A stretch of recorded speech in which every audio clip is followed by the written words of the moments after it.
Syukur kita kehadirat Allah Subhanahu Wa Taala atas kasih sayangnya, di atas penzahiran tajallinya, yang mana memperlihatkan, menampakkan dialah yang berkuasa, dialah yang berkehendak, dialah yang telah mengatur dan mentadbir setiap perjalanan makhluknya, hamba-hambanya, yang mana hamba itu amat lemah, amat dhaif. Sebenarnya apa pun berlaku pada kehidupan hidup kita ini hanya nak menyatakan dirinya lah yang berkuasa. Sering kita dengar penceramah, guru-guru kita mengajar kita supaya memperbanyakkan amal untuk mendekatkan diri pada Allah, memperbanyakkan amal untuk memperdekatkan diri pada Allah. Apakah makna mendekatkan diri? Apabila kita disuruh mendekatkan diri, itu tanda kita ini jauh, malah amat jauh. Justru itu disuruh dekatkan diri kepada Allah. Sesuatu yang dah dekat, nak dekatkan apa? Yang disuruh dekat itu sesuatu yang jauh, dan kita ini amat jauh. Sebab itulah disuruh memperbanyakkan amal soleh untuk mendekatkan diri pada Allah Ta'ala, kerana kita ini amat jauh dengan Allah Ta'ala. Tuan-tuan yang mulia, pada pertemuan kali ini, setelah bulan lepas kita mempercerahkan, mempenghuraikan tentang maksiat itu, kemungkaran itu ada dua. Satu dalam bentuk zahir, satu dalam bentuk batin, sesuatu tersembunyi. Dan sering dilihat orang yang melakukan maksiat zahir itu seperti minum arak, dia tahu dia bersalah dan orang pun kata dia bersalah. Orang yang berzina, dia tahu dia bersalah dan orang pun berkata dia itu pun salah.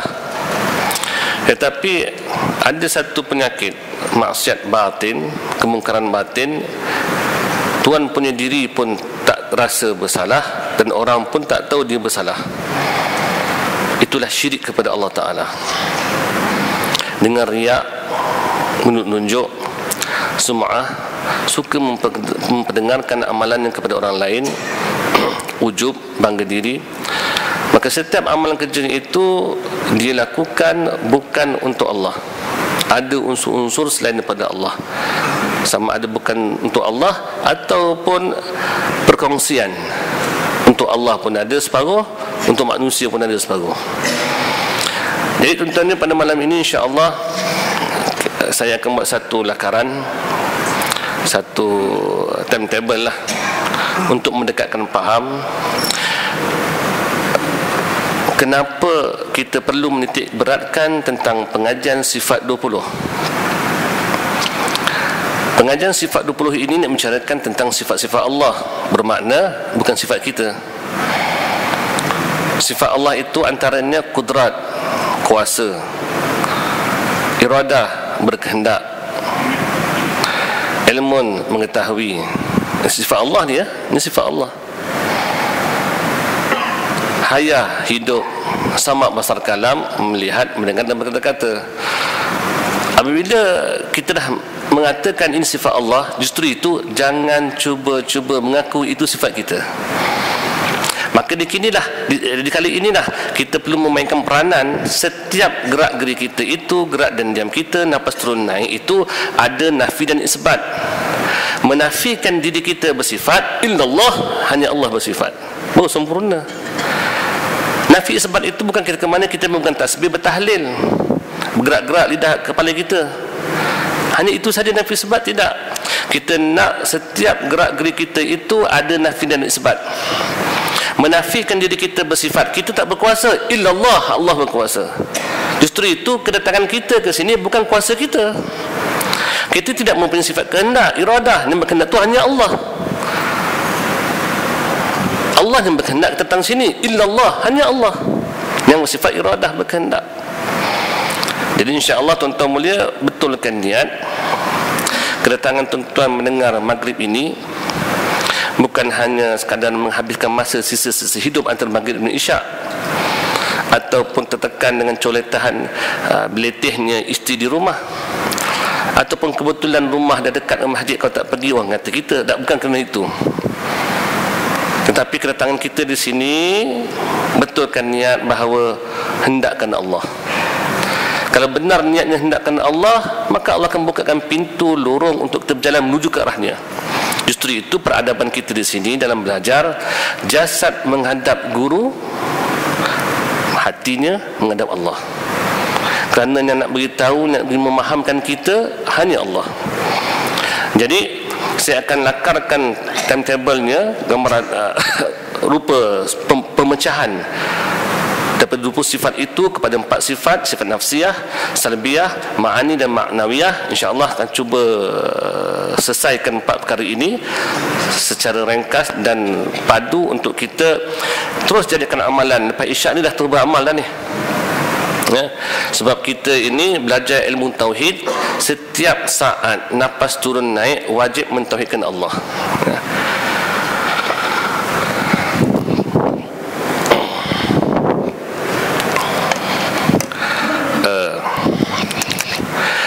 Bila kita menyebut sifat 20, maklum sifat Allah, bukan sifat kita. Dah sudah ada penafian di situ je, penafian. Maka terbahagilah kepada 4 yang dipanggil sifat nafsiyah, sifat salbiyah, sifat ma'ani dan sifat ma'nawiyah. Jadi tuan-tuan, saya rasa dah biasa dengar dan mungkin dah rasa macam puas dengar juga. Sungguh pun dah puas dengar bagaimanakah partikel dalam kehidupan kita. Sebut saja sifat nafsiyah itu satu. Wujud. InsyaAllah dalam sekali dua kali pengajian ini kita tak pegang kitab lagi. Nanti tiba satu masa keadaan yang agak mengizinkan, kita akan guna pegang kitab pula, barulah kita mendetail. Tetapi nak fahamkan secara kasar yang ni dulu. Sebut saja sifat nafsiyah itu wujud. Wujud itu artinya ada. Bermakna wujud Allah Ta'ala dipanggil wujud hakiki, sebenar-benar wujud. Ada pun wujud kita ini dipanggil wujud majazi. Wujud kerana diwujudkan, ada kerana diadakan. Maka wujud kita ini, penjelmaan kita ini, daripada tiada kepada ada, pada nisbah, pada sudut kewujudan. Tetapi dalam ilmu Allah Ta'ala, kita dah ada ke belum? Dah ada. Dah ada. Daripada tak ada kepada ada itu pada nisbah kewujudan. Tetapi keberadaan kita dalam ilmu Allah Ta'ala sudah ada. Engineer, arkitek, sebelum dia lihat tanah yang terbentang luas, ada danau, ada paya, ada bukit, dia tengok saja tanah ini 4-5 ekar tu, dia dah ada satu di alam konsep dia itu kewujudan bangunan-bangunan. Di mana sekolahnya, bangunan sekolah kat mana, kantin kat mana, dewan kat mana, padang kat mana, dah ada dah ni, dah ada. Dia sebelum diwujudkan sudah ada pada kepala otaknya arkitek. Begitulah kita, tuan-tuan mulia, sebelum diwujudkan ke muka bumi ini sudah ada apa nak berlaku dalam ilmu Allah Ta'ala. Tentang ajalnya, jodohnya, makan minumnya, semua dah ada. Rupa-rupanya kita ini disuruh memandang setiap saat kewujudan itu takdir Allah. Memang takdir Allah, benda dah siap. Tuan-tuan perasan-perasan macam tuan-tuan mencangkul menanam benih. Tuan-tuan perasan-perasan pagi petang pergi cari kerja, cari rezeki, bekerja bagi anak-anak makan. Nak rezeki anak semua dah siap dah. Melalui sebab dan musabab itulah bapak dia bekerja, bagi isteri anak makan dan sebagainya. Jodoh, ada orang jodoh satulah walaupun hendakkan dua.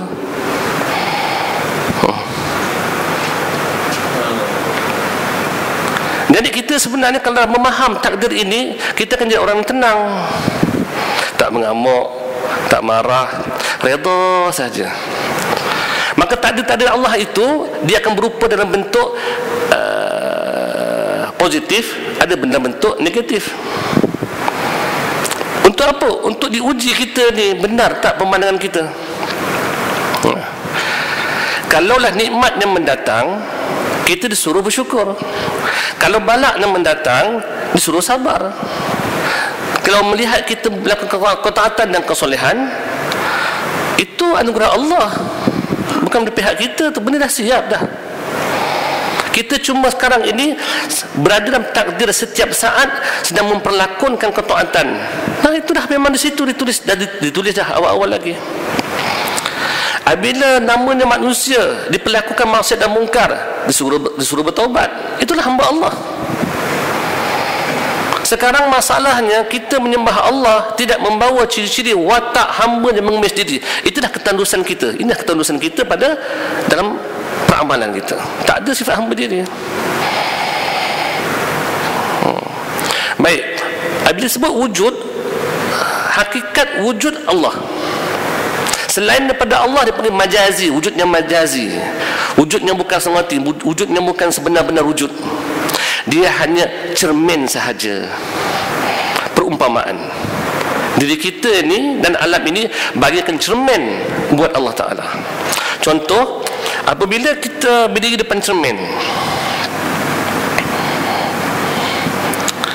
dalam cermin ini ada satu lagi objek sama dengan kita. Kita pandang dia, dia pandang kita. Seolah-olah macam dia tu pandang, dia memandang. Hakikatnya memandang itu luar cermin ke dalam cermin? Luar cermin. Yang wujud itu, hakikat wujud tu luar cermin ke dalam cermin? Luar cermin. Dan dalam cermin ni, dah. Ini adalah satu objek pantulan daripada luar cermin, bukan hakikat wujud. Maka yang memandang itu di luar, dalam ni tak memandang, dia menerima pantulan. Luar cermin angguk, dia pun angguk juga. Dalam cermin pun angguk juga. Bila bergerak-gerak ni kan tanda ada kuasa. Nak nyatakan siapa yang berkuasa, luar cermin ke dalam cermin? Luar cermin. Dalam cermin ni nak menerima pantulan perbuatan angguk itu. Assalamualaikum, angkat tangan, Assalamualaikum. Dalam cermin pun Assalamualaikum. Bersuara lah. Yang mana hakikat bersuara? Luar cermin ke dalam cermin? Luar cermin. Bermakna semua hakikat itu, yang wujud itu luar cermin, bukan dalam cermin. Ini siapa ni pula ni? Ini pantulan daripada luar cermin. Dalam cermin ini datang daripada luar cermin, tetapi dalam cermin ini bukan luar cermin. Luar cermin pun bukan dalam cermin. Bermakna diri kita dan alam ini cermin buat Allah Ta'ala. Untuk apa? Untuk menyatakan siapa? Dirinya. Sama ada dalam bentuk positif ataupun negatif, baik ataupun buruk. Untuk menyatakan siapa? Menyatakan Allah. Allah Ta'ala, Nabi pun menyebutkan rukun iman yang kelima itu apa dia? Beriman kepada ketentuan baik buruk daripada Allah. Bermakna kalaulah kita lihat Allah menciptakan baik dan buruk, itu nak menyatakan dirinya yang tunggal. Wa khalaqnakum azwajan, kami menciptakan kamu berpasang-pasangan. Bermakna selain daripada Allah semua yang berpasang-pasangan. Yang tunggal tu hanya Allah. Yang esa tu hanya Allah. Maka lelaki pasangan perempuan itu makhluk. Bumi kita berpijak, langit kita berteduh, itu makhluk. Ada panas, ada sejuk, itu makhluk ciptaan Allah. Ada kulit, ada isi, ada jasad, ada roh, semua berpasang-pasangan. Tak ada tak berpasangan, semua berpasang. Nak menyatakan itulah makhluk. hikmahnya berpasangan itu nak menyatakan Allah, aku saja yang tunggal. Aku saja, tak ada siapa serupa dengan aku. Nanti kita akan sentuh tentang sifat salbiyah, mukhalafatuhu ta'ala lil hawadis, bersalahan Allah Ta'ala itu dengan sesuatu yang baru. Ya? Jadi Allah ciptakan baik, Allah ciptakan buruk, itu pasangannya. Justru itu jangan dia marah-marah dengan buruk itu, jangan. Buruk itu adalah satu hikmah supaya kita tetap untuk memandang Allah, diuji kita sebenarnya. Kalau dah tahu baik buruk datang pada Allah, bermakna pencipta itu baik kan? Pencipta itu ada sifat penyayang, sifat pengasih. Maka Allah cipta dengan sifat kasih sayangnya, baik ataupun buruk. Hatta neraka sekalipun Allah cipta dengan kerahmatan dia, dengan kasih sayang dia. Bukan Allah nak cempakkan kita terus dalam neraka, tidak. Seorang bapa menyimpan rotan, menggantung rotan dalam rumah, gantung ya. Adakah bapa itu dituduh zalim? Tidak. Itu sebagai pengantar, engkau tak semayang, nampak tu, nampak tak? Nah itu. Tanda apa tu? Tanda zalim, tanda kasih. Tanda kasih. Si ibu meminta telinga anaknya bawa masuk ke rumah maghrib, main lagi ya. Zalim ke kasih? Kasih. Maka rupa-rupanya Allah ciptakan neraka itu tanda kasihnya. Engkau jangan tak sembahyang, itu nampak neraka, nampak tak? Maka perantaraan diturunkanlah utusannya Rasul dan Nabi menceritakan tentang hal ini. Baik, setelah kita faham konsep ini, perumpamaan Allah tu dia menciptakan kita ini sebagai cermin untuk dirinya dikenali. Baik, wujud ini memang kita sebut sifat, dalam pengajian sebut sifat, tetapi dia bukan sifat seperti sifat ma'ani, sifat yang ada dan bertakluk kepada zat Allah Ta'ala. Dia adalah nak menceritakan nafsiyah ini, wujud ini, nak menceritakan tentang halnya Allah. Contoh pen ada, pen wujud bahasa Arab ada bahasa Melayu, pen ada. Nak tanya mana ada tu? Ini pen, ini tudung pen. Yang ada tu mana? Mana? Ini tudung pen, ini mata pen, ini batang pen, ini kepala dia, ini punggungnya pen. Yang ada tu mana ada? Cuma faham saja kan, nak ceritakan halnya. Bermakna nafsiyah ini adalah nak ceritakan halnya keberadaan Allah itu. Kalau putih, whiteboard, papan putih, papan tu zat, dirinya papan. Adapun putih itu sifat. Maka sifat dengan papan takkan boleh berpisah. Maka putih dia kena ada di papan. Itu sifat ma'ani. Seperti sifat ma'ani, kuasa. Kuasa itu adalah sifat yang bertakluk pada zat Allah Ta'ala. Maka zat yang bersifat. Kalau Allah izinkan dibukakan hijab, kita boleh lihat zat Allah Ta'ala, kita boleh lihat sifat Allah Ta'ala itu. Tetapi sifat nafsiyah ini dia dibangsakan wujud, hanya nak ceritakan tentang halnya keberadaan Allah. Maka keberadaan Allah Ta'ala itu ialah adanya wujudnya Allah Ta'ala itu tidak dikeranakan dengan sesuatu kerana, tidak dikarenakan oleh dengan sesuatu kerana. Adapun wujud kita dikeranakan dengan sesuatu. Sebab adanya ayah dan ibu, wujudlah kita. Ayah ibu kita dikarenakan ada moyang kita, wujudlah ayah kita. Seterusnya begitulah penciptaan kita, berantai-rantai hinggalah Nabi Allah Adam AS. Asalnya tiada semua diwujudkan disebab kerana sebab-sebab tertentu. Ada wujud Allah Ta'ala tidak diadakan. Ada wujud kita ni diadakan, cipta. Baik, salbiyah. Apa tu sifat salbiyah? Salbiyah ini ada 5 sifat. Salbiyah ini sifat-sifat yang akan disebutkan ini, dia menceritakan tentang menafikan Allah Ta'ala itu tidak serupa dengan makhluk. Tuan-tuan pegang 5 perkara kemah dah. Sebab itu ulama-ulama Ahlussunnah wal Jamaah mengajak kita memahami akidah Ahlussunnah wal Jamaah ini. Pengajian sifat 20 ni, orang awam pegang kemah-kemas, insya-Allah akidahnya jernih, hening, suci, bersih, takkan kesamaran.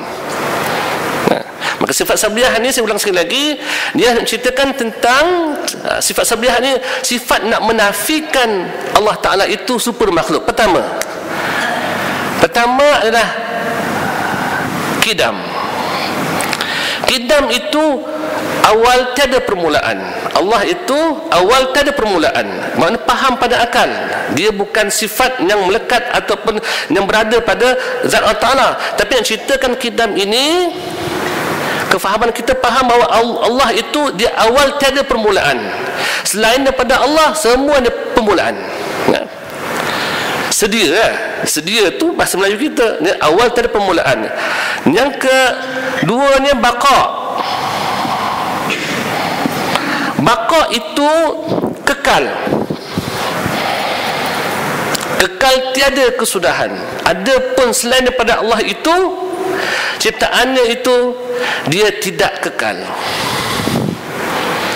Namun ada juga makhluk Allah setelah diciptakan ada sifat kekal. Maka kekal itu ada dua. Satu dipanggil kekal hakiki. Kedua dipanggil kekal aridi. Kekal hakiki, kekal yang sebenarnya kekal, yang mana kekalnya itu tiada awal pada kewujudannya. Adapun kekal aridi, kekalnya mendatang. Arid ini mendatang. Asalnya tak ada sifat kekal sebab tak diwujudkan. Setelah diwujudkan baru ada sifat kekal. Antaranya apa? Syurga. Tiada. Setelah diadakan barulah dikekalkan. Maka sifat kekal ini bukan kekal aridi, kekal yang mendatang sebab diwujudkan. Syurga dan nikmat syurga kekal selama-lamanya. Dan penghuni syurga pun kekal selama-lamanya. Neraka itu kekal selama-lamanya. Azab neraka kekal selama-lamanya. Penghuni neraka ada dua pencerahan dia. Pertama, namanya kafir, matinya kafir, kekal selama-lamanya. Dan orang yang Islam murtad daripada agama Allah Ta'ala masuk neraka kekal selama-lamanya. Ada penggolongan yang kedua pula, dia masuk neraka tapi dia keluar balik. Siapakah itu? Orang Islam, Muslim. Kaedah kita di sini, setiap orang Islam itu pastinya masuk syurga, walaupun mafia nombor 1 sekalipun, pasti masuk syurga. Namanya Islam, cuma dipanggil Muslim asi, Muslim yang bermaksiat dengan Allah. Orang Islam yang bermaksiat dengan Allah Ta'ala. Dikarenakan dosa-dosanya, dia dimasukkan dalam syurga, dalam neraka. Kita ni tuan-tuan melihat dua keadaan. Menghilangkan dosa itu sama ada dengan bertaubat, dengan lidangan air mata, dan keduanya dengan bakaran api neraka. Sekarang nak pilih yang mana? Kalau bertaubat daripada dosa, sekaranglah waktunya ni. Kalau tak sempat bertaubat, tunggu saja di akhirat besok. Cara menghilangkan dosa itu dengan bakaran api neraka. Dosa banyak macam mana pun, pasti setelah dimasukkan neraka pastinya akan dikeluarkan. Sebab apa? Dalam dirinya itu ada kalimah la ilaha illallah Muhammadur Rasulullah. Itulah kunci syurga. Kunci syurga. Nah, justru itu sejahat-jahat orang Islam, sejahat mana pun, masih mulia kedudukannya daripada orang kafir. Justru itu jangan angkat sangat orang kafir dia, orang Islam tu. Nah. Jadi kaedah kita di sini, setiap orang Islam pastinya masuk syurga, tetapi bukan setiap orang Islam itu bebas daripada api neraka. Kenapa masuk neraka ni? Dah dosa-dosa, bakarlah dulu, lepas tu nanti keluar.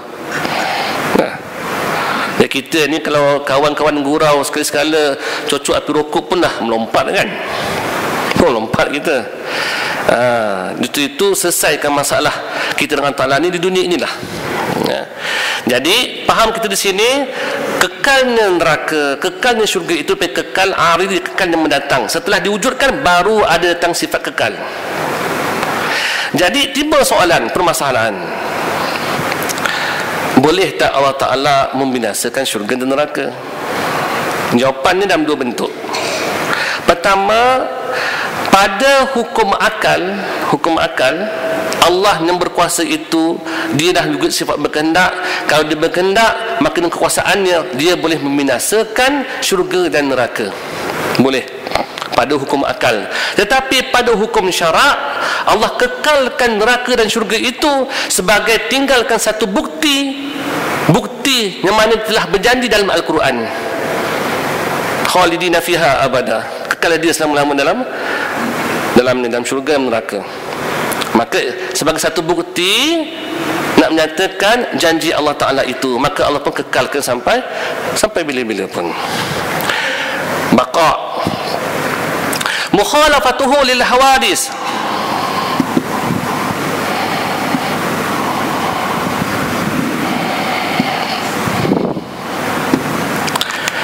bersalah-salahanlah Allah Ta'ala itu dengan sesuatu yang baharu. Bahawa selain daripada Allah semuanya baru, dan kita ni setiap saat baru. Sesaat yang telah pergi sudah tiada, sesaat yang nantikan belum tentu ada. Bermakna hidup kita hanya sesaat, hilang. Ini baru punya, sesaat hilang. Yang ni baru punya, sesaat pergi. Ni baru. Betapa lemahnya kita ini, nak jaga sesaat pun tak mampu. Bagaimana nak bangun tengah malam buat ketaatan? Bagaimana nak angkat kaki menuju ke masjid? Tak mampu kita. Disuruh renung, disuruh telik, disuruh fikir bahawa kita dah ni insan yang dhaifah, insan yang lemah. Maka sembahlah Allah Ta'ala sebagai sifat hamba yang lemah, yang kurang, yang hina. Itulah sifat hamba. Ketadusan kita sekarang ini beribadat tetapi tidak membawa ciri-ciri penghambaan. Kita rasa segah, kita rasa megah dengan amal kita. Sebab itu penyakit kita, apabila bangun malam kita rasa orang lain tidur. Apabila kita bersedekah, kita rasa orang lain kedekut. Apabila kita datang belajar, kita rasa orang lain jahil. Apabila kita datang ke masjid, kita rasa orang lain tak nak tahu tentang masjid. Tak, kita datang ke masjid, kita bangun malam, berpuasa siang Ramadan, pergi haji dan umrah, itu adalah anugerah Allah. Disuruh memandang Allah, rasa rendah diri, terima kasih ya Allah atas anugerah Engkau ya Allah. Ya. Jadi bersalahan Allah Ta'ala itu dengan sesuatu yang baru. Contoh nak dekatkan faham, tukang rumah buat rumah. Cuba kita lihat rumah itu daripada depan sampai ke belakang, daripada bawah sampai ke atas, anjungnya, serambinya, dapurnya. Ada tak mana-mana sudut, mana-mana penjuru dalam rumah itu atau luar rumah itu serupa dengan tukang rumah? Ada. Cuba tengok atap, ada tak serupa dengan tukang rumah? Cuba tengok dinding dia, sudut dia ke, aircon dia macam ada serupa macam tuan rumah tak? Tak ada. Tukang kasut buat kasut, cuba tengok kasut tu, ada tak serupa dengan tukang kasut? Tak serupa. Justru itu fahamlah kita, Allah Ta'ala ciptakan makhluknya, selama mana pun makhluk takkan serupa dengan Allah, Allah tak serupa dengan makhluk.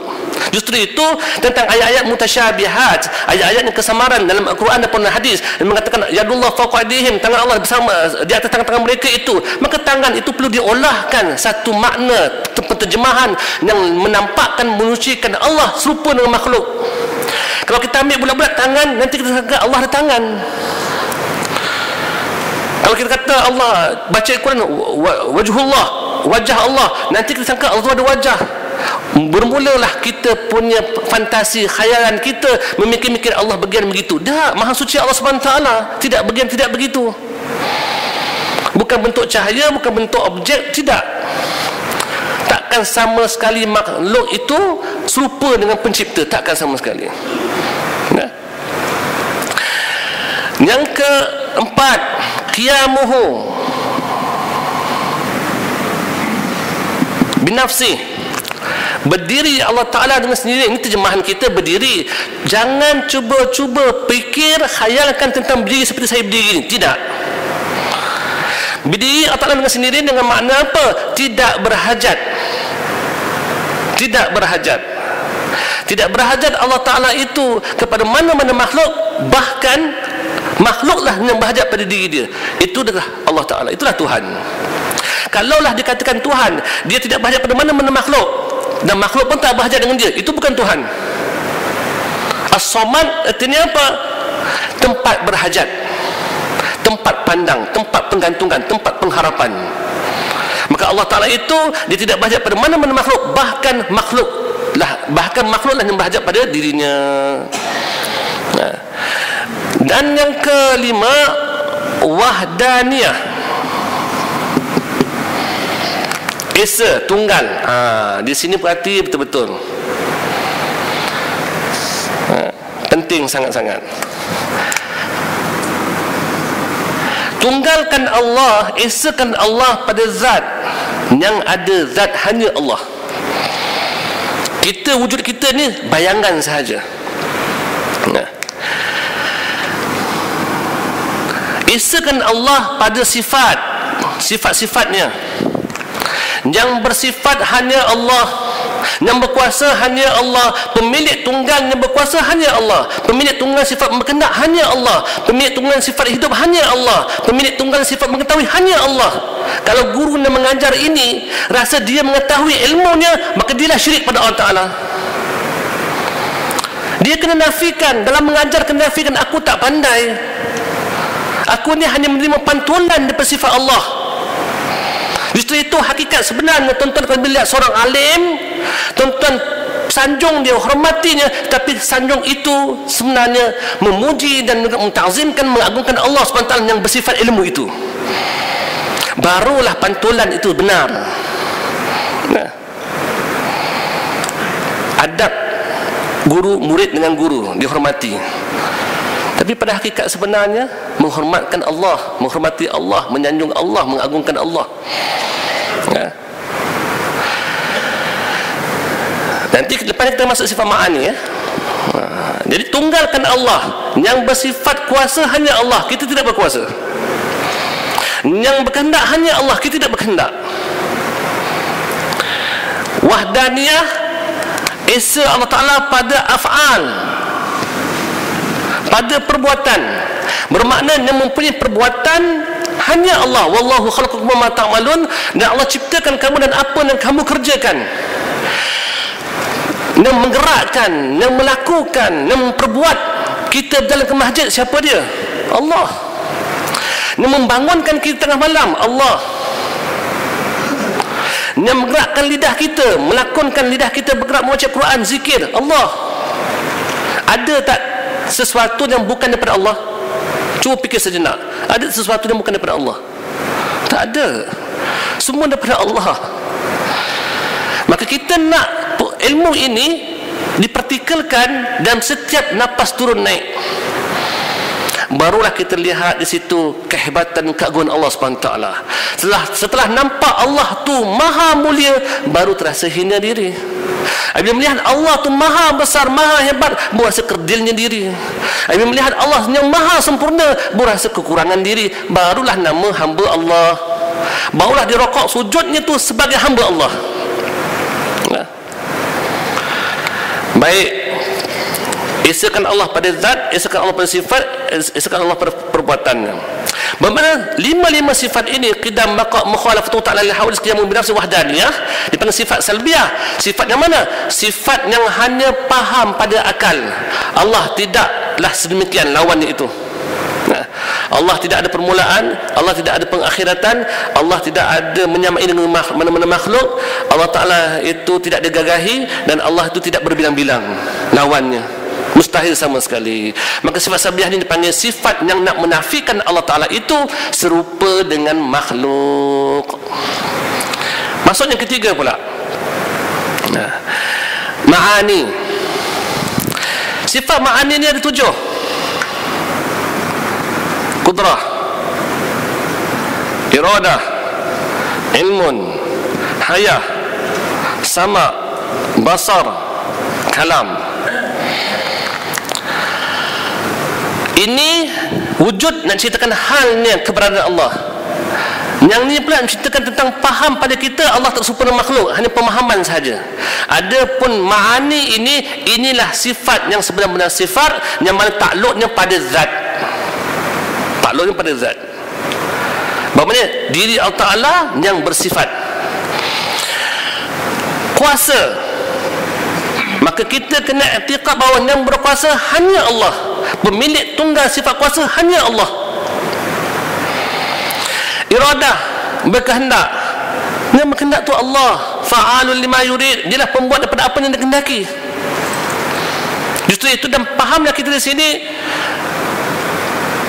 kita kena redha dengan Allah Ta'ala apa hal pun. Ketepikan keinginan kita, letaklah diri ini di bawah keinginan Allah. Terimalah. Kata hamba Allah, ketepikan keinginan kita, duduk dalam keinginan Allah. Kita kalau boleh nak sihat saja, tapi sakit tak? Sakit.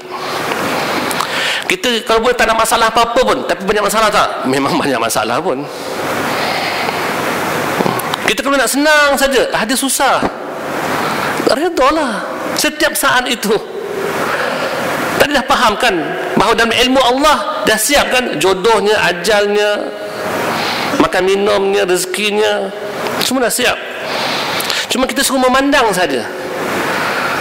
Kita ada pandangan basar. Basar dengan basirah. Basar ni pandangan kasar. Maka satukan pandangan kasar dengan pandangan mata hati. Basirah mata hati, pandangan mata hati. Maka satukan. Walaupun mata kita melihat matahari, tapi batin kita melihat pencipta matahari, dia itu hidup. Manakan mungkin si mati boleh menciptakan matahari? Walaupun mata kasar kita memandang bahawa matahari, tetapi mata batin kita mentafsirkan bahawa pencipta yang hidup tu mesti berilmu. Di saat itulah setiap apa yang kita pandang, semuanya ada poin, ada pahalanya. Ini kata zikir. Zikir untuk melihat ini, ingat kesinambungan hati mengerti Allah. Itu zikir. Orang yang ingat itu dipanggil orang yang mengerti Allah. Orang yang menyebut belum tentu lagi dia kata sebut Allah, ingat Allah. Mungkin tidak, lidahnya menyebut tapi batinnya tidak bersama Allah.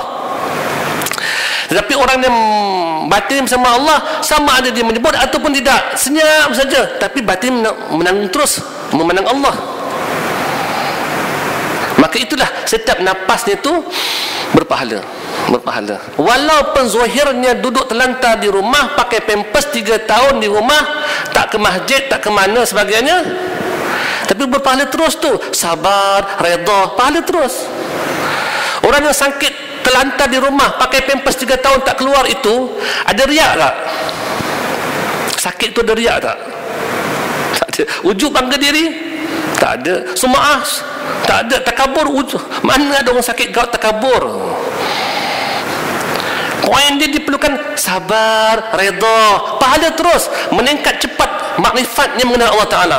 Ada pun orang di masjid, rukuk sujudnya itu sentiasa dihinggapi, diserangi dengan penyakit riak, sum'ah, takabur dan sebagainya.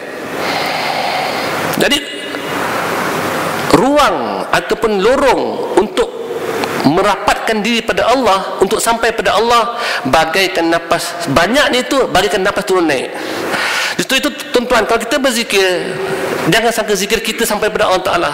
Ada orang boleh sampai dengan puasa,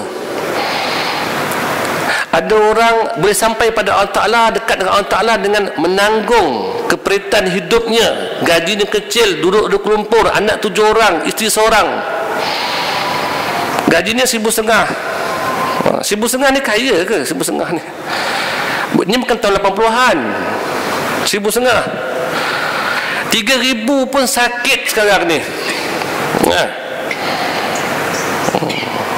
Makin miat naik lagi sakit. Tetapi kalau dah memandang Allah Ta'ala itu, naiklah, takkan rasa sakit. Dia akan bayar saja terus. Masa waktu ya, InsyaAllah kita akan sambung nanti, bahawa fokuskan bahawa kita sedang cerita sifat ma'ani. Sifat ma'ani lah sifat yang mana wujudnya ada pada diri Allah Ta'ala itu. Jadi bila kita sebut saja sifat ma'ani, 7 sifat ma'ani ini, kudrat, iradat, ilmu, ihsan, besar kalam, bahawa ini sifat Allah.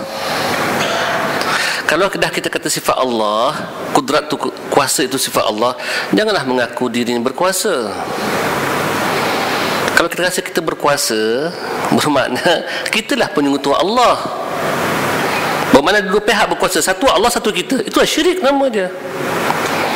Ini yang dikatakan wahdaniyah, ni esa, tunggalkan Allah pada sifat yang bersifat hanya Allah. Kita tidak bersifat, kita dipersifatkan saja, menerima pantulan sifat Allah.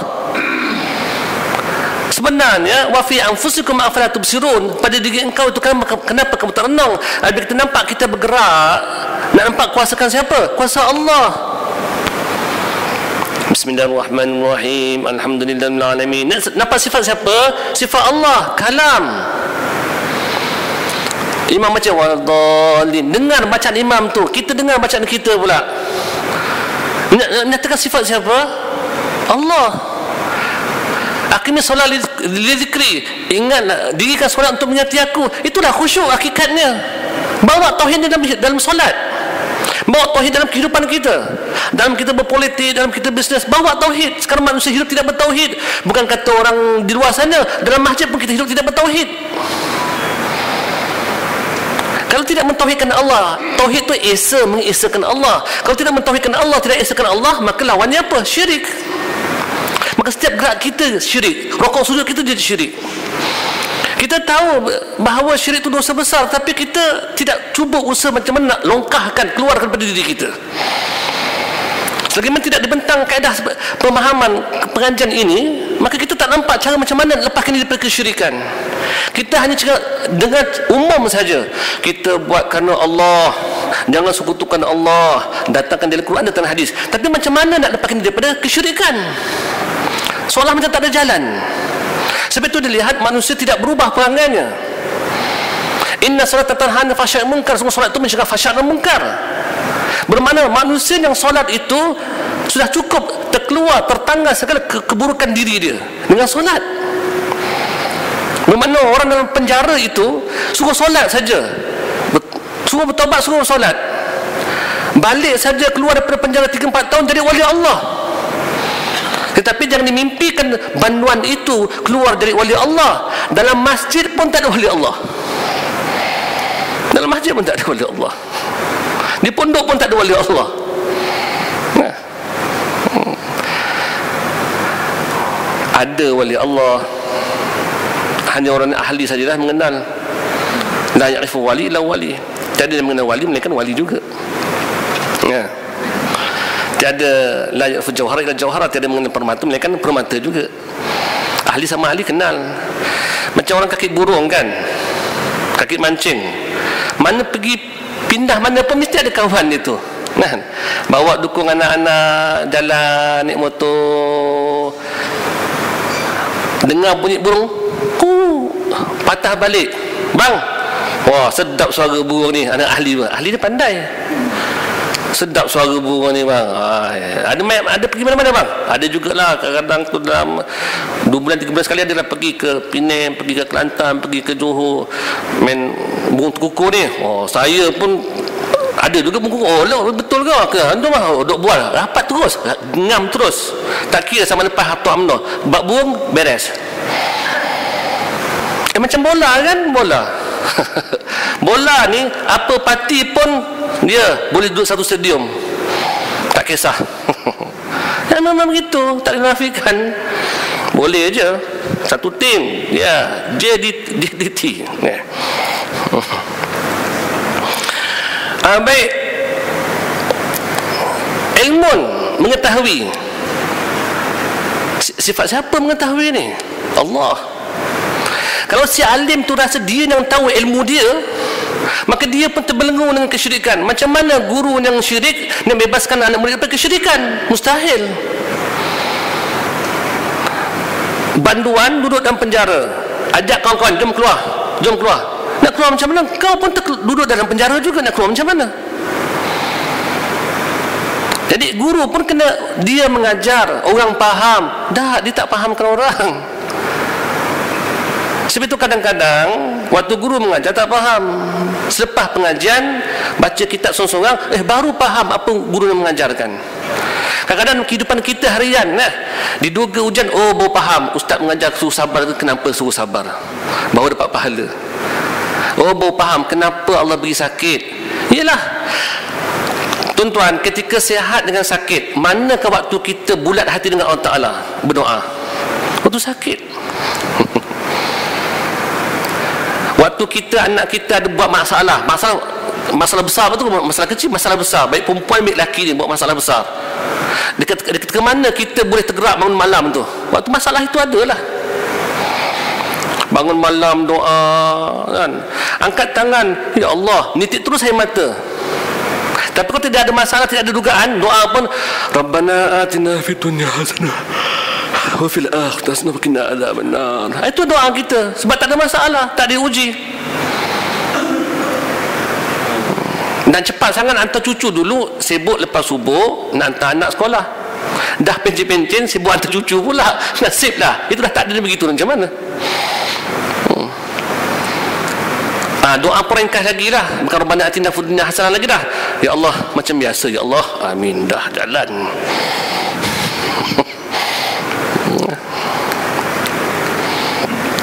Hayah hidup. Kita bergerak-gerak ni, rokok sujud kita ni, angkat takbir ni, nak tanda, nak menunjukkan Allah yang hidup. Kita kan pantulannya saja, menerima pantulan hidup itu. Sama mendengar, melihat, berkata, mana mungkin pencipta yang maha hebat itu mencipta makhluk yang boleh melihat, mendengar, berkata-kata sedangkan dia pekat bisu dan tuli? Mustahil. Rupa-rupa nak menyatakan siapa? Berapa ramai yang ada mata tapi tak boleh melihat? Berapa ramai yang ada telinga tak boleh melihat, tidak boleh mendengar? Berapa ramai yang ada lidah tapi tidak boleh berkata-kata? Bermakna lidah ini alat perhiasan manusia, telinga alat, mata ni alat. Kalau Allah tak izinkan, dia tidak mempersifatkan mata dengan melihat, dia takkan melihat. Bermakna mata ni memang tak boleh melihat, dia dipersifatkan saja. Contohnya, pernah satu kali Arab Badui ni kalau kita kata Cina bukit, kalau Melayu hulu. Ni Arab Badui duduk dengan kambing, dengan unta, airan, tamar, itu dah duduk kat bukit-bukit. Itu Arab Badui. Jumpa Rasulullah, panggil pun Muhammad je, orang kampung, orang tak ada adab. Muhammad, kalau benar engkau ni Nabi, tunjukkan mukjizat engkau. Begitu tanya Nabi. Nabi kata, nampak tak tunggul tamar tu? Nampak? Pergi kat dia, beritahu aku panggil. Pergi dia tak, ya ke? Tak gitu. Dia orang lurus kan? Orang kampung kan lurus itu. Tu tanya, tunggul tamar tu, Muhammad panggil kau, pergi. Bergerak, bergerak dia. Tunggul tamar, dah tunggul pun bergerak dia. Bila dia bergerak itu, cuba tuan-tuan lihat, tanda apa bergerak ni? Ada kuasa? Ada kuasa lah tu. Bergerak ni tanda ada kuasa. Bermakna kuasa siapa? Walaupun tidak ada ruh, bergerak. Kemudian pula dia bergerak tu, nak keluar daripada bumi. Itu tanda dia apa? Dia faham tak cakap ni? Faham tak? Fahamlah, ilmu. Dia ada telinga tak? Tak ada telinga, tapi macam mana boleh mendengar? Dia mendengar itu. Sebab tu dia faham, dia keluar. Kuasa. Bergerak tanda dia kuasa. Nak keluar, hendak keluar, nak pergi, bermakna ada kehendak. Lepas tu dia faham, dia mendengar, dia pergi, tak ada biji mata pun, tapi dia pergi tak melala, pusing, terus pergi bangun, pergi pada Rasulullah. Dia melihat hayah, tanda hidup. Cuma dalam riwayat ini dia tidak berkata-kata, cuma datang pergi saja. Tetapi dalam riwayat yang lain pula, pada satu ketika mana sahabat dia siapkan satu mimbar, maka dia pun, Nabi pun berkhutbah atas mimbar. Sebelum itu Nabi berdiri atas tunggul tamar. Kalau tunggul tamar tuan punya, kalaulah mimbar Nabi, dia ada satu tiang yang belah kanan itu. Itulah tapaknya tamar yang mana Nabi turun daripada mimbar. Nabi pujuk dia, dah lah. Sebab apa? Waktu Nabi naik ke mimbar, menangis je. Sedih. Dulu waktu tak ada mimbar, Nabi duduk atas dia, seronok. Dah ada mimbar, Nabi datang pujuk, dah lah, tak apalah, sabarlah. Diam je. Itu bahasa dia. Itu bahasa dia. Itulah kalam, sifat Allah. Jadi tuan-tuan kalau ada peluang antara mimbar Nabi, Raudah, mimbar Nabi belah kanan tiang tu, ambillah berkat semayang kat situ. Beri semangat sikit pergi umrah ya. Dah lama tak pergi umrah. Jangan sampai lekang 5 tahun tak pergi umrah ya. Ada duit tidak. Kalau tuan-tuan kumpul saja duit rokok tu sebulan 1 kotak, boleh pergi tak? Boleh pergi sepasang tu, setahun boleh pergi sepasang. Pergi sepasang ada peluang sikit. Kita sebenarnya pun visa kita kan umrah, visa kita kan sebulan. Kalau ada kekuatan sikit, ada saudara mara sana tu, lepas habis check out, kita jemaah balik-baliklah, kita duduk sana, ambil masa duduk kat Raudah, beribadat, tunggu mati je. Tunggu mati je. Nanti cari tiket balik, visa sebulan, duduk 2 minggu, rugilah. Ambil masa untuk bermanja-manja dengan Raudah itu. Bila ceritakan sekarang di sini bahawa setiap penciptaan alam ini ada sifat-sifat Allah, terzahir sifat-sifat Allah. Tsunami, takkan berlaku tsunami sampaikan air laut melimpah naik ke bumi. Nak menyatakan siapa? Aku Qahar, aku Jabbar, aku Qadir. Tapi manusia tak faham. Pandang pada Allah. Maka jikala itu setiap pandangan kita, perturunan kita berpahala. Sebab ada kaitan dengan tauhid. Jadi inilah cara yang tuan-tuan mulia, setelah kita faham sifat ma'ani ini, sifat Allah Ta'ala. Tetapi sifatnya ini, 7 ini, kudrat, iradat, ilmu, hisan, ma'abasar, kalam, ada kesannya, ada bekasnya pada diri kita dan alam ini. Kuntu kanzan makhfiyan fa'aratu an uraf fa khalaqtu khalqan ya'rifuni. Aku ini merupakan pembadan yang terpendam, tertutup, nak dipengang sentuh lihat tak boleh Allah Taala tu. Fa'aratu an uraf, maka aku hendak aku tu dikenali. Fa khalaqtu khalqan ya'rifuni, maka aku ciptakan makhluk ini untuk aku dikenali. Rupa-rupanya ciptaan diri kita ini, ciptaan alam ini nak menyatakan siapa? Menyatakan Allah. Itu saja. Topiknya pendek je. Topik cukup pendek. Kita filem ada tajuk, ada cerita. Apatah tajuk hidup kita ni? Filem ada tajuk, ada cerita. Kalau tajuknya itu kasih, maka filem tu kisah semua berkasih lah, putus cinta, kasih, dendam, macam-macam lah, buat berkasih. Kalaulah tajuknya itu pedang sakti, tajuknya pedang sakti, maka nanti jalan ceritanya perebutan pedang sakti, pewaris pedang sakti, sarung pedang sakti telah hilang, macam-macam. tajuk bergantung pada tajuk, supaya nak kena jalan cerita dengan tajuk. Sekarang hidup kita ini sakit, pening, naik, turun. Ini jalan cerita. Tajuknya apa? Tajuknya apa? Tajuknya Allah. Itulah tajuk dia. Sakit, siapa sakitkan? Allah. Sembuh, siapa jalan cerita sembuh? Siapa sembuhkan? Allah. Senang, Allah.